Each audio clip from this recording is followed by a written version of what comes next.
آؤ ذرا اپنے آقا کا اختیار ملاحظہ فرماؤ. قرآن اعلان کر رہا ہے کہ نماز اپنے وقتوں میں فرض ہے. ہر نماز کو اس کے وقت میں ادا کی جائے، مگر مغرب کی نماز 9 ذی الحجہ کو عرفات کے میدان میں نہیں پڑھ سکتے ہو. نعرہ تکبیر، نعرہ رسالت، جشن شہید اعظم علماء اہل سنت علامہ سبحانی صاحب قبلہ، نعرہ تکبیر، نعرہ رسالت، سبحان اللہ. سب پہنچ گئے مزدلفہ میں. بھائی عشاء کا وقت ہو گیا، عشاء پڑھائیں پھر مغرب. نہیں، پہلے تم مغرب پڑھو قضا کی نیت سے، نہیں ادا کی نیت باندھو. عجیب آدمی ہو، وقت ہے ہی نہیں اور ادا کی نیت باندھ ہے. یہ کون سا معاملہ ہے عشاء کا وقت اور ہم کہہ رہے ہیں نیت کی میں نے 3 رکعت نماز فرض مغرب کی پڑھ رہے ہیں عشاء کے وقت میں. آپ ذرا غور فرمائیے، ہے وقت عشاء کا مگر ادا کی نیت سے پڑھ رہے ہو. ہاں مغرب کی نماز قضا ہو گئی، عشاء کے وقت میں پڑھو گے تو تمہیں قضا کہنا پڑے گا اور وہ تمہاری نماز قضا ہی ہوگی. لیکن آؤ مزدلفہ کے میدان میں تم کہتے ہو کہ ہم مغرب کی نماز ادا کر رہے ہیں.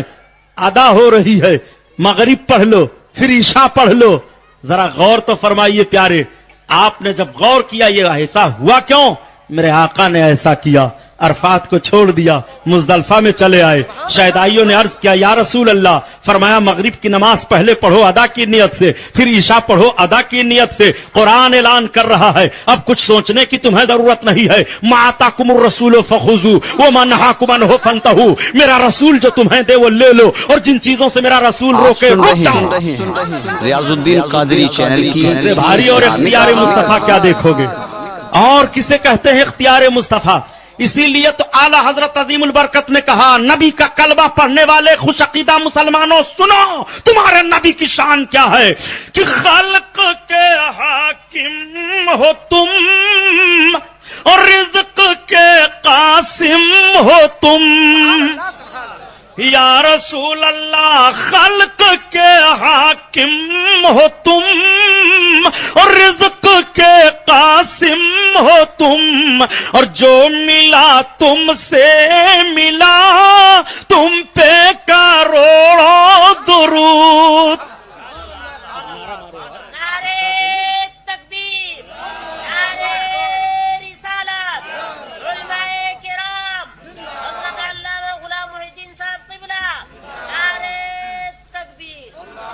تو مزدلفہ میں ٹھہرنا یادگار ہے، کعبہ کا طواف کرنا یادگار ہے، زمزم شریف کا پانی پینا یادگار ہے، صفا اور مروہ پر دوڑ لگانا یادگار ہے. یہ منڈی مٹانا. اب جب آپ طواف کر چکے، اگر آپ نے عمرہ کیا طواف کر لیا، آپ عمرے کے ارکان سے فارغ ہو گئے تو سر چھلاؤ چاہے بال چھوٹا کراؤ. یہ کہاں قرآن شریف میں ہے کہ ماں بال مڈواؤ؟ حج کے ارکان پر غور کر لو تو کبھی اعتراض نہیں کرو گے آقا کی عظمت پر. میرے سرکار نے حکم دے دیا کہ سر کو چھلاؤ، بال بنواؤ. میں غور کرنے لگا، حیرت صاحب، مولانا معراج صاحب ہیں کہ چلے گئے، کہ آخر یہ سر کیوں چھلایا جاتا ہے؟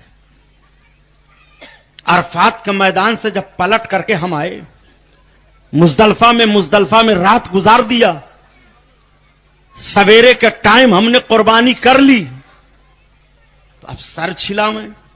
تو محاورے میں وہ لوگ بولتے ہیں نا کہ سر چھلا دوں گا، انہیں اتنا بے عزت کروں گا کہ سر چھلا دوں گا. جب کسی کو کوئی سماج میں سزا دیتے تھے لوگ تو کہتے تھے اس کے سر کو چھلا دو یا 3 طرح سے اس کا بال کاٹ دو اور گدھے پر بیٹھا کر گھماؤ کہ یہ مجرم ہے، مجرم. عرفات کے میدان میں ہر اللہ کا بندہ جمع ہونے والا اپنے آپ کو رب کی بارگاہ میں اقرار کرتا ہے، مولا میں مجرم ہوں. مجرم ہو تو سر چھلاؤ، اپنے جرم کا اقرار کرو. حاجی سر چھلا کر اپنے جرم کا اقرار کرتا ہے، مولا اب معاف فرما دے، میں مجرم ہوں، مجرم ہوں. ندا آتی ہے میرے بندے، جا تو نے اپنے جرم کا اقرار کر لیا، معافی مانگ لیا، میں نے معاف کر دیا. نعرہ تکبیر، نعرہ رسالت، علماء اہل سنت جشن شہید اعظم علامہ سبحانی صاحب قبلہ، نعرہ تکبیر، نعرہ رسالت۔ مزدلفہ سے پلٹ کر کے آپ آ گئے مینا میں آپ قربانی کر رہے ہیں۔ یہ حضرت ابراہیم علیہ السلام کی یادگار ہے۔ حضرت ابراہیم نے حضرت اسماعیل کے لیے قربانی پیش کی تھی، مگر حضرت اسماعیل کی گردن نہ کٹی تھی، ان کے جگہ پر دمبا ذبح ہوا، قربانی تو ہوئی۔ یہ یادگار ہے، تو مینا میں قربانی کرو، یہ یادگار ہے۔ اچھا، ایک یادگار اور ہے، حاجیوں سے پوچھو 3 کھمبے ہیں، اب تو کھمبا نہیں، اب اس کو دیوار کی شکل میں کر دیا ہے، اس پر کنکری مارتے ہیں، کوئی جوتا پھینک کر مارتا ہے، کوئی چپل پھینک کر مارتا ہے، کچھ لوگ چھتوریے پھینک کر کے مار دیتے ہیں، اسی بھاگ دوڑ میں اور مارنے میں مر بھی جاتے ہیں، اتنی بھیڑ ہوتی ہے کہ مر جاتے ہیں، اس کو کہتے ہیں جمرات۔ یہ کنکری کاہے مار رہے ہو بھائی؟ سبحانی صاحب آپ عجیب بات کر رہے ہو، کنکری کیوں مار رہے ہیں؟ شیطان کو ہم مار رہے ہیں۔ وہاں کہاں شیطان ہے؟ ارے شیطان کو اتنی چوٹ لگتی تو اتنی کنکریاں جب سے ماری جا رہی ہیں اور کب تک ماری جائیں گی پتہ ہی نہ لگتا وہ کہاں گیا۔ تو کیا شیطان چوٹ کھا رہا ہے آپ کی کنکری مارنے سے؟ یہاں بندوق بھالا چلاؤ، اس کو کچھ پتہ ہی نہیں چلتا ہے، یہ کنکری مار رہے ہیں۔ کیسی بات کر رہے ہو؟ ہم شیطان کو مار رہے ہیں۔ مطلب یہ ہے کہ جب حضرت ابراہیم علیہ السلام حضرت اسماعیل کو لے کر کے خدا کی بارگاہ میں چلے تھے کہ قربانی پیش کروں گا، تو شیطان حارج ہو رہا تھا، دخل ڈال رہا تھا، اور 3 مقام پر دخل اس نے ڈالا۔ حضرت ابراہیم نے مارا کنکری پھینک کر کے اس کو ذلیل و رسوا کیا۔ شیطان کی یہ ذلت و رسوائی جو حضرت ابراہیم و اسماعیل کے ذریعہ ہوئی، رب تعالیٰ نے اس ادا کو پسند کر لیا، حج کا رکن قرار دے دیا جاتا ہے۔ اب جب اسماعیل اور ابراہیم کی قربانی کے لیے آؤ گے تو تمہیں اسی مقام پر مارنا پڑے گا جہاں انہوں نے شیطان کو مارا تھا۔ شیطان کو چوٹ تو نہیں لگ رہی ہے، مگر ذلیل کیا جا رہا ہے، اس کو بے عزت کیا جا رہا ہے، اس کو رسوا کیا جا رہا ہے، اور سارے لوگ کنکری مار رہے ہیں۔ تو شیطان کی یادگار یہ ہے۔ سبحان اللہ، سبحان اللہ۔ عجیب معاملہ ہے یار، شیطان کو مار مار کر کے شیطان کو یاد کرو تو عبادت ہو رہی ہے۔ امام حسین کا دن آ جائے شہادت کا تو بدعت اور شرک اور حرام و ناجائز سب ہو گیا۔ ذرا غور فرمائیے، شیطان کو آپ نے مارا، حضرت ابراہیم علیہ السلام نے مارا تھا، تو کس کی یادگار منا رہے ہو؟ حضرت ابراہیم کی نا؟ تو شیطان یاد آتا ہے کہ نہیں یاد آتا ہے جب مارتے ہو؟ ہر آدمی منہ سے کہتا ہے میں شیطان کو مار رہا ہوں، تو شیطان کو رسوا کرتے ہوئے شیطان کو یاد کر رہے ہو۔ یہ حضرت ابراہیم علیہ السلام کی یادگار ہے۔ پورے حج کے ارکان کو ٹٹول ڈالو، حج کا ہر رکن کسی نہ کسی کی یادگار ہے۔ پتہ یہ چلا کہ یادگاروں کا منانا مذہبی طور پر مذہب نے جس یادگار کی اجازت دی ہے یہ عبادت ہے، عبادت ہے۔ رب فرماتا ہے وَاتَّخِذُوا مِن مَّقَامِ إِبْرَاهِيمَ مُصَلًّى، اور مقام ابراہیم کو نماز پڑھنے کی جگہ بنا لو۔ سبحان اللہ، سبحان اللہ۔ مینا کے میدان میں قربانی ہوئی، نہ حضرت اسماعیل علیہ السلام کی گردن کٹی، نہ خون بہا، نہ جنازہ تڑپا۔ کربلا کے میدان میں معاملہ کیا ہوا؟ کربلا کے میدان میں آخر حالات کیا ہوئے؟ کربلا کے میدان میں حضرت امام حسین کے جوان بیٹے شہید ہوئے، جوان بھتیجے کا جنازہ تڑپا، بھائی کا بازو کٹا، خیمہ جلا دیا گیا، چادریں چھین لی گئی، دولت و ثروت کا معاملہ تو تھا نہیں، جو کچھ سامان تھے وہ قبضہ میں کر لیے گئے، اسیر بنا لیا گیا۔ یہ سارے حالات لائے گئے، اور صرف حضرت امام حسین کے گلے پر تلوار نہ چلی تھی بلکہ گھوڑوں کو دوڑا کر کے جس میں پاک کو مسئلہ کیا گیا۔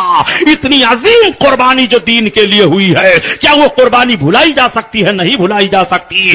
میدان مینا کی قربانی کی یادگار ذی الحجہ میں ہو رہی ہے، اور میدان کربلا کی یادگار محرم کے مہینہ میں ہو رہی ہے۔ ریاض الدین ہمارا سال بھی ختم ہوتا ہے تو قربانی پر، اور ہمارا سال بھی شروع ہوتا ہے تو قربانی پر۔ اسلام کے دامن میں اس کے سوا کیا ہے؟ ایک ضرب ید اللہ، ایک سجدہ شبیری۔ امام علی مقام کی یاد مناؤ تاکہ یہ ذہن و فکر رہے اور تازہ رہے کہ امام کس بنیاد پر شہید ہوئے. لاکھ ذہن و فکر دینے کی کوشش کی جا رہی ہے. امام نے حکومت وقت کی بغاوت کی تھی, خلافت چاہ رہے تھے. میں پوچھنا چاہتا ہوں, حکومت وقت کی ضرور آپ نے بغاوت کی تھی اور خلافت چاہ رہے تھے, مگر حسین کی خلافت اپنے اقتدار کے لیے نہیں تھی, اپنے نفس کے لیے نہیں تھا, اپنے ذاتی فائدے کے لیے نہیں تھا. حسین تو اتنے عظیم الشان ہیں, اتنے عظیم الشان ہیں کہ ان کے نانا نے انہیں اقتدار دے دیا تھا. حسین نے جو ایسی حکومت کی بغاوت کی تھی, قیامت تک کے لیے ذہن و فکر دے دیا تھا. اے نانا کے کلمہ پڑھنے والوں, اگر حکومت کی طرف سے تمہارے عمل پر ڈاکہ ڈالا جائے تو اس حکومت کو لات مار دینا. اگر حکومت کی طرف سے تمہارے ایمان پر ڈاکہ ڈالا جائے تو حکومت کو تم لات مار دینا. اگر یہ تمہیں اس حکومت کے مقابلہ کرنے کے لیے گردن دینی پڑے, حسین کی گردن یاد کر لینا. جوان بیٹا دینا پڑے, علی اکبر کو یاد کر لینا. بھتیجا جائے قاسم کو یاد کر لینا. بچہ قربان ہو علی اصغر کو یاد کر لینا. ماں اور بہنوں کی بات ہو تو کربلا کی سرزمین پر زینب کو یاد کر لینا, شہربانوں کو یاد کر لینا, ام رباب کو یاد کر لینا, بھائی کا معاملہ ہو عباس کو یاد کر لینا, بوڑھوں کا معاملہ ہو مسلم بن اوسجا کو یاد کر لینا, حبیب ابن مظاہر کو یاد کر لینا. کربلا کا ایک ایک نقشہ تمہیں حکومت وقت کی غداریوں اور ناجائز پالیسیوں سے جو دین پر تمہارے دخل کر رہے ہوں تمہیں چیلنج کر رہا ہے. اسی لیے مولانا محمد علی جوہر نے کہہ دیا کہ قتل حسین اصل میں مرگ یزید ہے. اسلام زندہ ہوتا ہے ہر کربلا کے بعد. نعرہ تکبیر, نعرہ رسالت, جشن شہید اعظم علامہ سبحانی صاحب قبلہ, نعرہ تکبیر. سبحان اللہ. جب ہم نے غور کیا علامہ کے اس شعر پر کہ قتل حسین اصل میں مرگ یزید ہے, اسلام زندہ ہوتا ہے ہر کربلا کے بعد, تو کربلا تو ایک ہے. ہر کربلا کا معاملہ کیوں کہا گیا؟ ذہن و فکر مل رہا ہے. جب جب کربلا کی طرح سے مسلمانوں کی طرف سے معاملات ہوتے رہیں گے, اسلام زندہ ہوتا رہے گا. اور اسلام کی زندگی کربلا ہی کے بعد ہے. اگر اسلام کی زندگی دیکھنا چاہتے ہو, اسلام کا وقار دیکھنا چاہتے ہو, تو تمہیں حسینی عمل میں بھی بننا پڑے گا اور تمہیں حسینی ہر ہر موڑ پر بننا پڑے گا. قتل حسین اصل میں مرگ یزید ہے. اسلام زندہ ہوتا ہے ہر کربلا کے بعد. بس انشاءاللہ پھر بیان ہوگا. اللہ اس محفل کو قبول فرمائے. وما علینا الا البلاغ. السلام علیکم. میں چونکہ تھکا ہوا ہوں, یہ خاک کربلا ہے کیسٹ, اس کو آپ خرید لیں گے, اور کاپڑیا نگر کی, اور یہ پھر ہے مدینے سے کربلا تک, یہ بھی کیسٹیں ہیں, آپ لیتے جاؤ. مفصل بیان سنو اپنے گھروں میں تاکہ بچوں کو دینی شعور ہو, بدعملیوں سے دور رہیں, حضرت امام حسین سے محبت ہو. اور یہ خطبات خواتین ہے, عورتوں کو پڑھنے کے لیے کتاب, اس کتاب کو بھی آپ لیتے جائیں.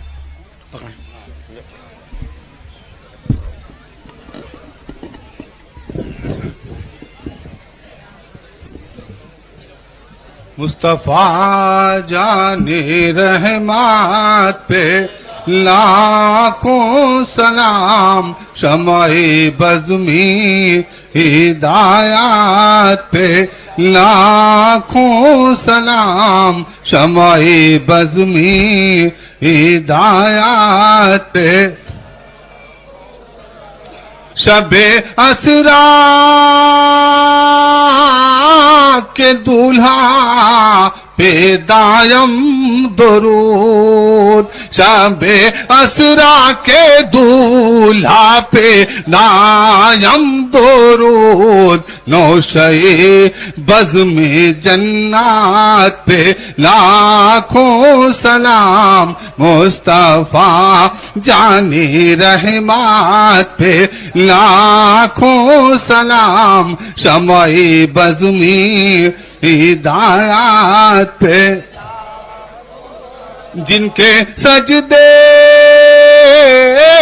کو محراب کعبہ جھکی, جن کے سجدے کو محراب کعبہ جھکی, ان بھاووں کی لطافات پہ لاکھوں سلام, مصطفیٰ جان رحمت پہ لاکھوں سلام, شمع بزمی ہدایات پہ.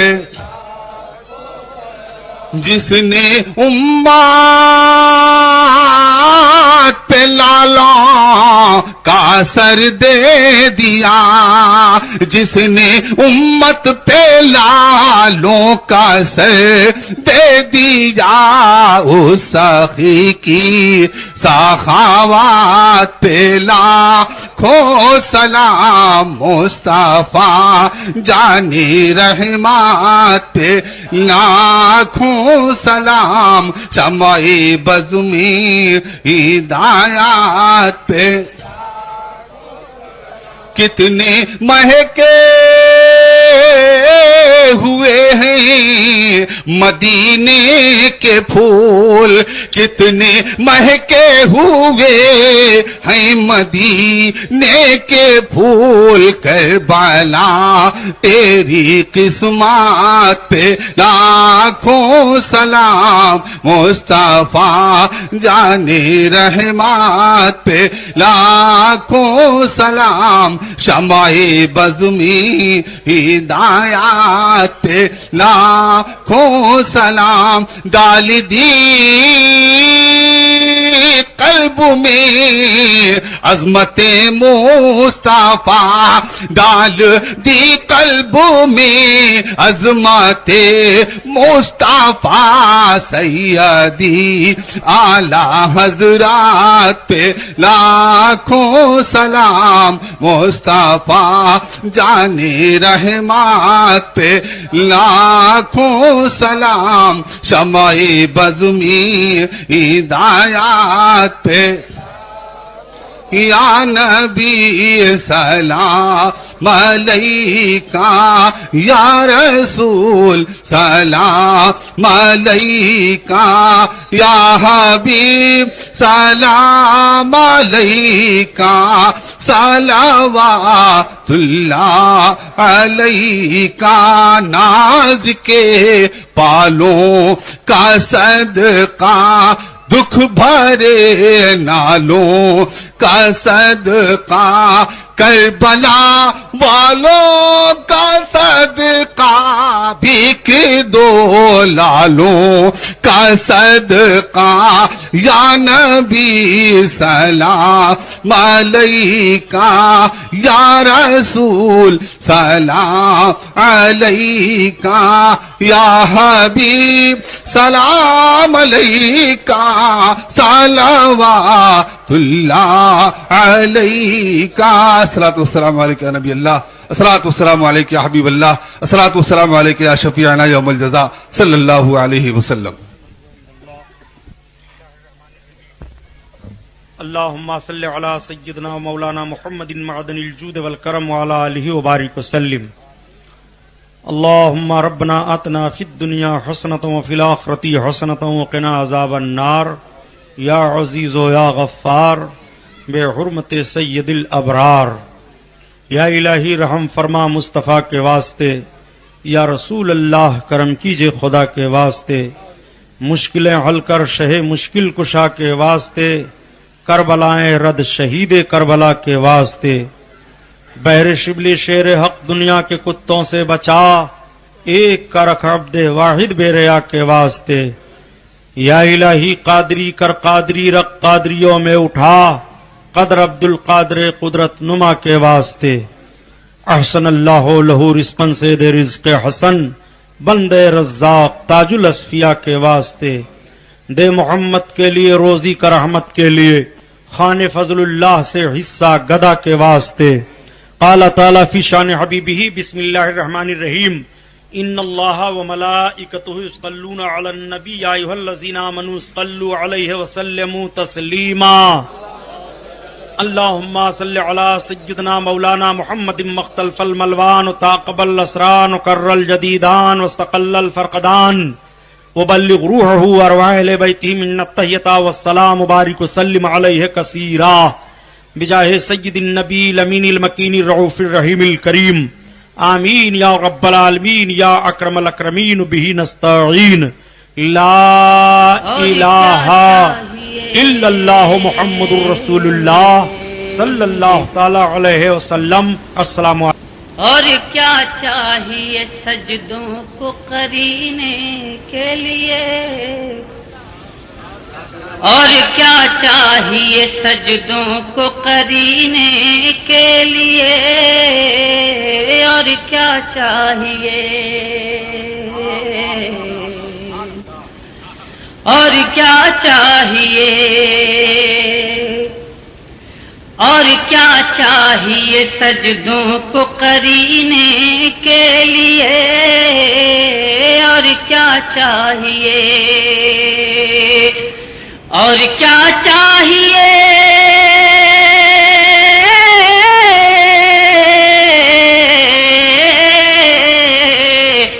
اور کیا چاہیے سجدوں کو قرینے کے لیے، اور کیا چاہیے سجدوں کو قرینے کے لیے، سر ہے کعبے کے، سر ہے کعبے کے لیے، دل ہے مدینے کے لیے، سر ہے کعبے کے لیے، دل ہے مدینے کے لیے، سر ہے کعبے کے،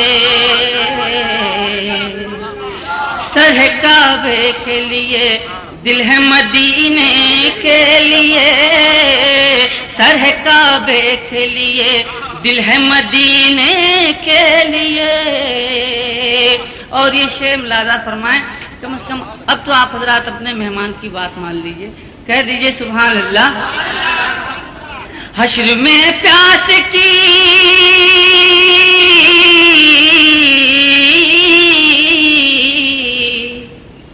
حشر میں پیاس کی شدت جو ستائے گی ہمیں، حشر میں پیاس کی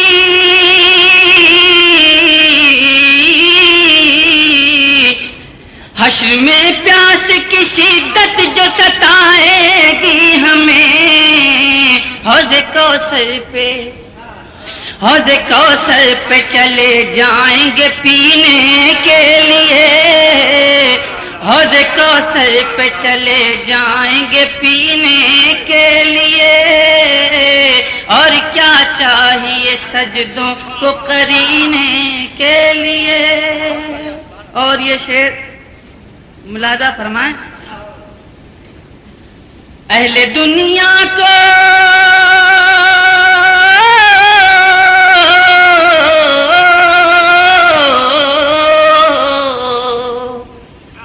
اہل دنیا کو مبارک ہو گلوں کی خوشبو، اہل دنیا کو مبارک ہو گلوں کی خوشبو، اہل دنیا کو مبارک ہو گلوں کی خوشبو، ہم تو مرتے ہیں، ہم تو مرتے ہیں محمد کے پسینے کے لیے، ہم تو مرتے ہیں،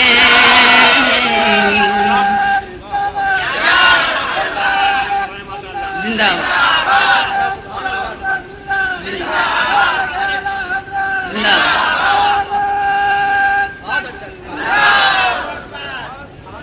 اہل دنیا کو مبارک ہو گلوں کی خوشبو، اہل دنیا کو مبارک ہو گلوں کی خوشبو، ہم تو مرتے ہیں، ہم تو مرتے ہیں محمد کے پسینے کے لیے، ہم تو مرتے ہیں محمد کے پسینے کے لیے، اور کیا چاہیے۔ اور یہ شعر ملاحظہ فرمائیں،